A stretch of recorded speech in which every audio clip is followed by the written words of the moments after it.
Well, good morning, everyone, and thank you so much for joining us for Christmas Eve at Heritage. My name is Brock Polk, and if you're one of our guests, I am so excited to share this time with you, but there's one of our policies you have to know about, and that is we are not offended by crying babies, all right? So, that is just part of who we are, because we want every person to feel welcome in this place, and so don't be worried if your kids are a little wiggly or anything like that. That is exactly what we expect to happen around here. I want to thank my friends John and Cindy Stolkin for leading our scripture reading and our candle lighting this morning. This December, we have done something that's been new for us here at Heritage. We've joined much of the rest of the Christian world in celebrating Advent, which means that instead of treating December as one extended celebration of Jesus' birth, one extended party that is reaching its end, kind of drawing to a close on December 24th and 25th,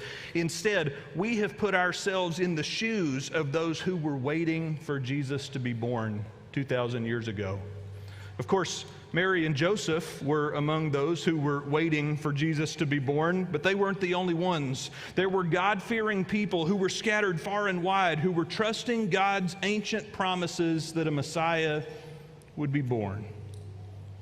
They might not have known exactly what to expect. They might not have known exactly where to look or what they would find, but they were waiting. They were anticipating God's intervention to save His people from their brokenness. They were waiting on the light of God's redeeming love to shine into the darkness, and their challenge was to believe that the light was coming, to hold out hope that the same God who had worked so mightily in the past would work mightily again. And so for the past 3 weeks, we have been connecting with their story.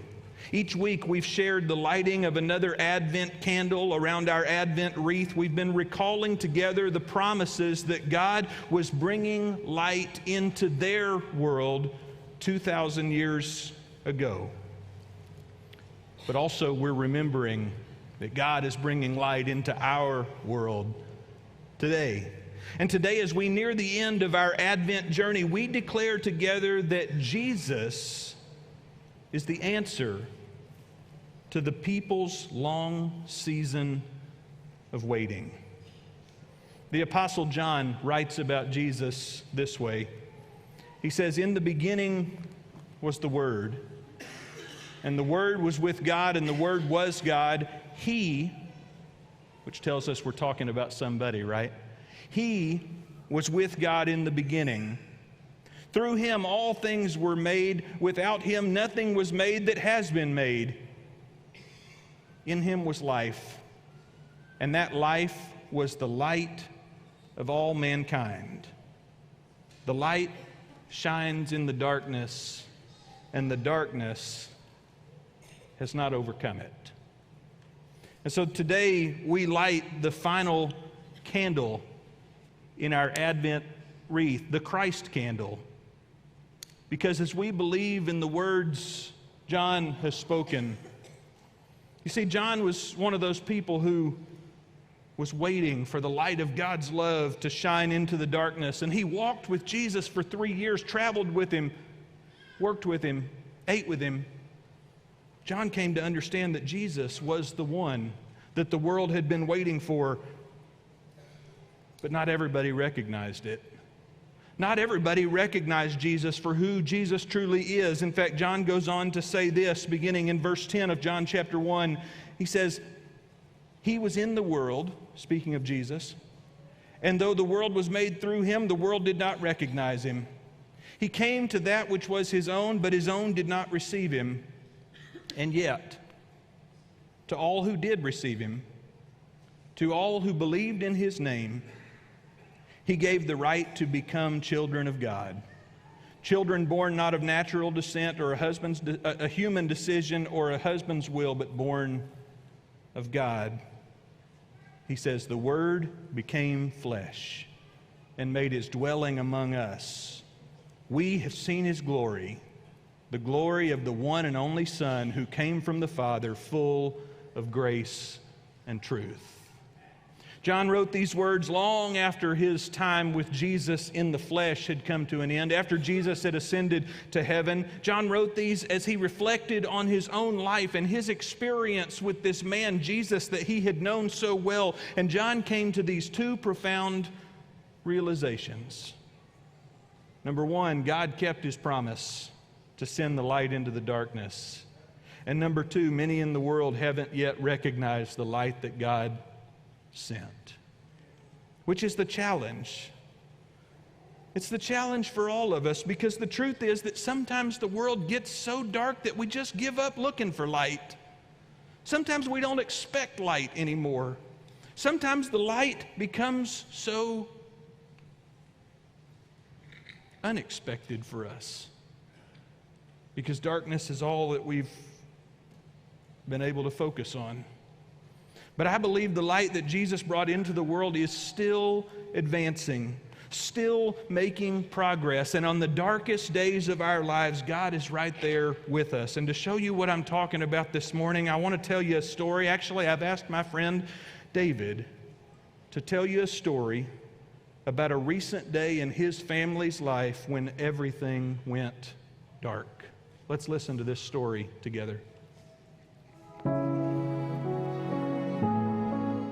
David Trice, I want to thank you so much for letting me visit with you today. Some people may not know that you've been a part of the Heritage Church family for a long time, and you were on our staff for a couple of decades, and that you had an event in your life just a couple of months ago that was extremely serious and traumatic for you and for your family.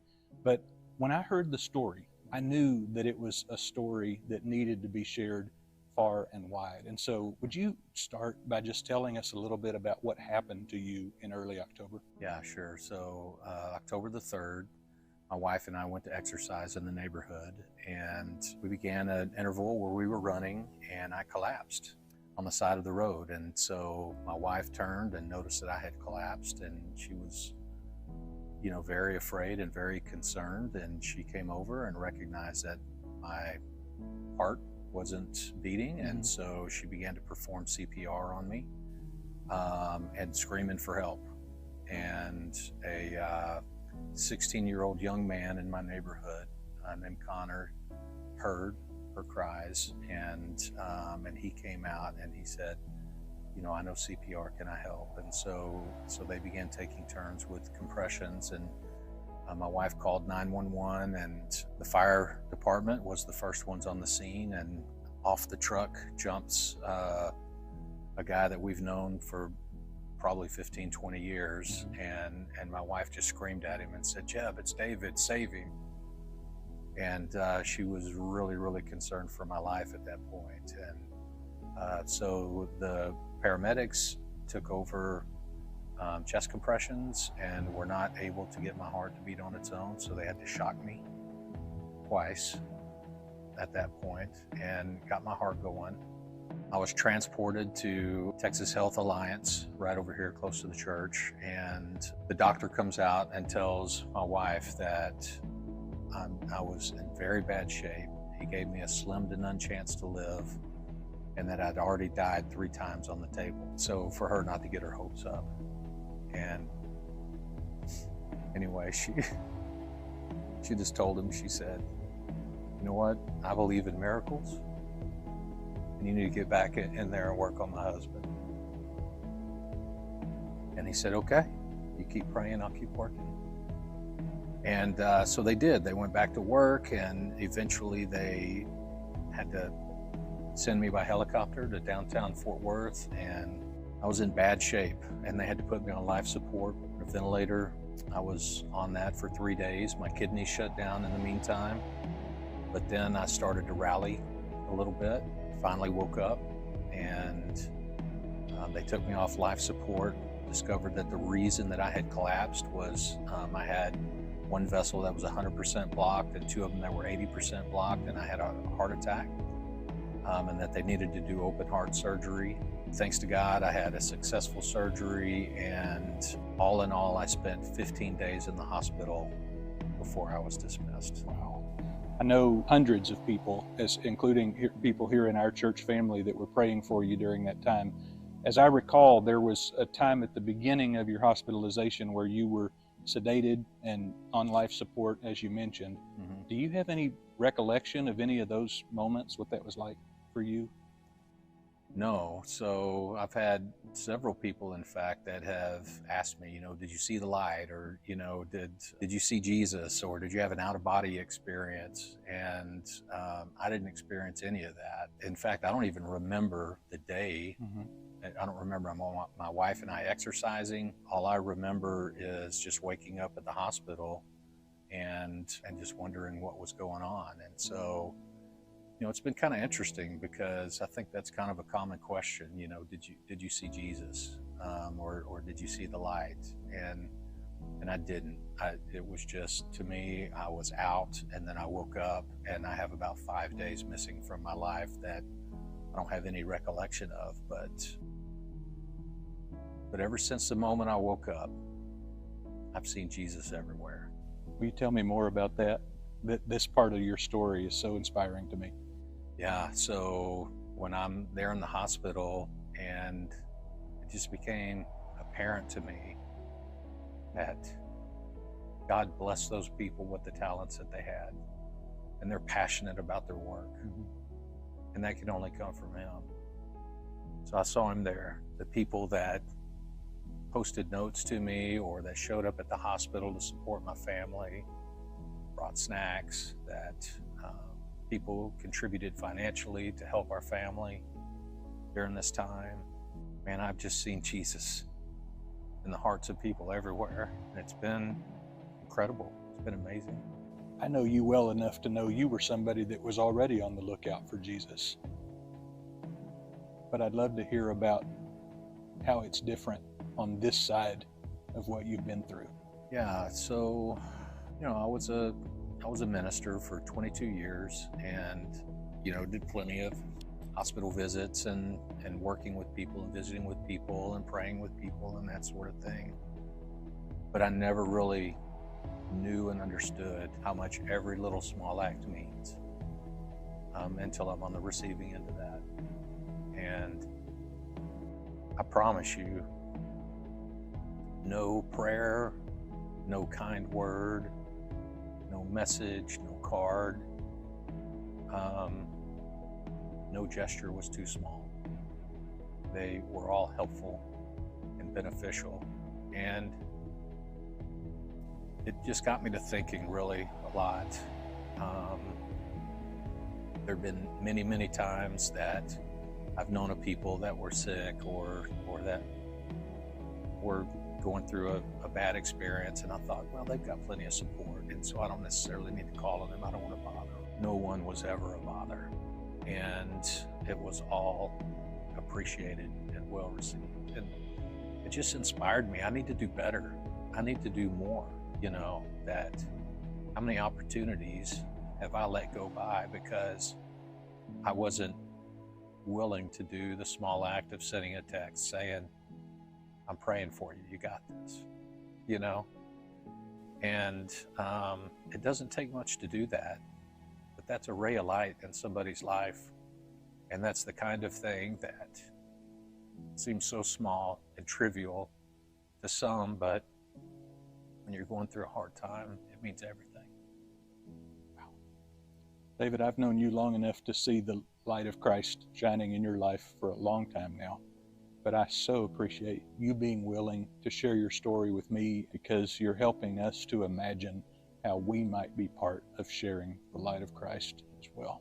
We're so glad that you are here to tell this story, and we love you. Well, thanks for letting me tell it. And, lastly, I'd just like to say to the Heritage family here, thank you. Thank you.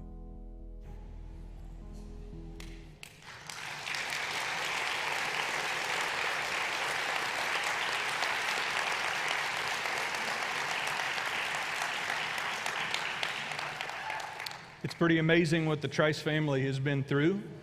And as an extension of the Trice family, what I know we have been through as we were hoping and waiting for God to intervene in that saga. I know that for many of you, this may be the first time you've been able to hear that chapter and that retelling of David's story.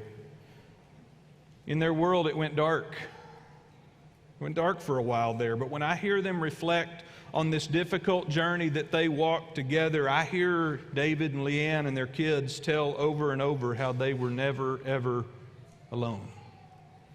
And you heard David say it very specifically. He didn't have some kind of mystical experience during his heart attack or the CPR or the surgery, but he said, ever since the moment I woke up, I've seen Jesus everywhere.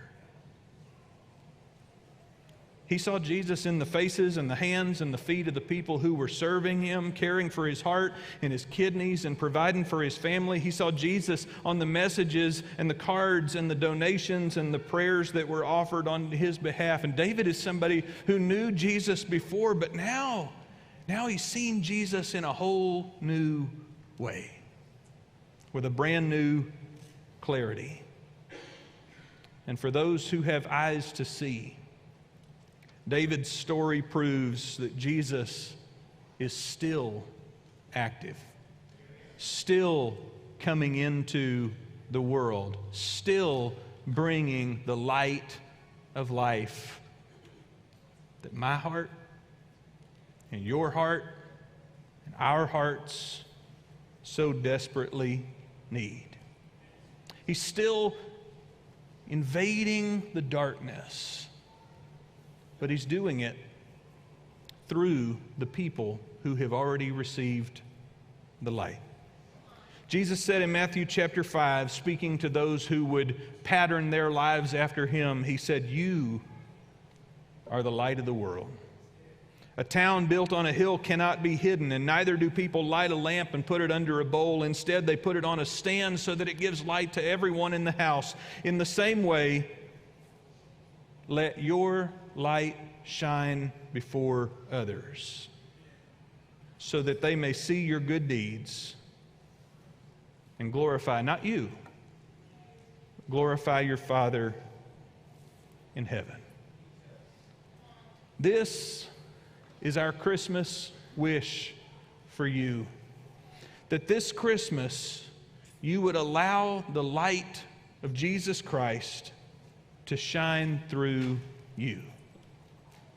That you would allow this light that has been making its way into our darkness, making its way into our hearts, making its way into our world, that you would allow it to reflect in your life.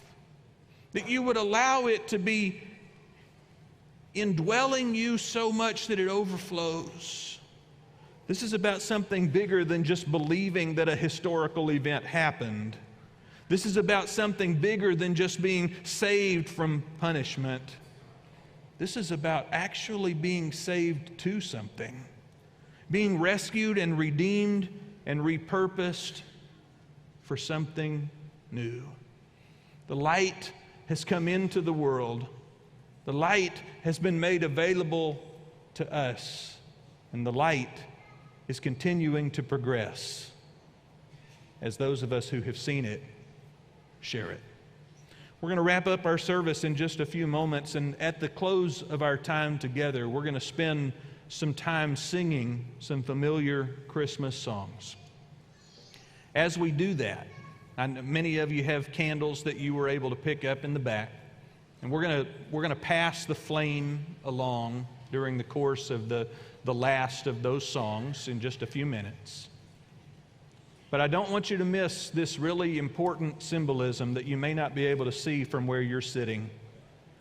And that is that the light we will share starts at the Christ candle.